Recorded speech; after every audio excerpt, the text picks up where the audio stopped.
खरं अमरावतीचं बिहार इथल्या काही राजकीय लोकांनी केलेलं आहे आणि पोलीस प्रशासनाचा जसा वचक पाहिजे तसा वचक या ठिकाणी दिसत नाही आहे. इफेक्टिव्ह अधिकारी इथं आता बघू, नवीन आलेले आहेत ते किती इफेक्टिव्हली ते काम करतात. नाही तर नवीन आल्या तर सगळेच जण रेट मारतात आणि नंतर त्यांची सिस्टीम जमली की मग सगळे गप्प बसतात. मुख्यमंत्र्यांचा आजोळ आहे, मुख्यमंत्री होम मिनिस्टर आहे. या ठिकाणी काल जी घटना झाली ती अतिशय धक्कादायक आहे.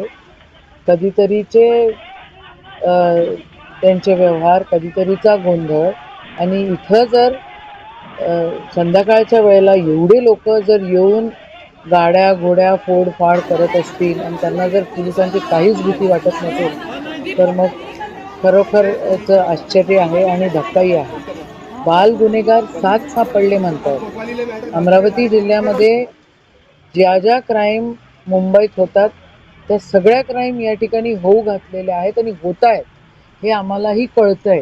आम्ही वारंवार त्या ठिकाणी विनंती करतो. 7 गुन्हेगार बाल गुन्हेगार होते आणि 150च्या वर जर तुम्ही आकडे बघितले तर बाल गुन्हेगारांचे 150 म्हणजे यांना कोण ऑपरेट करत आहे हा विचार करण्याचा दृष्टिकोन आहे.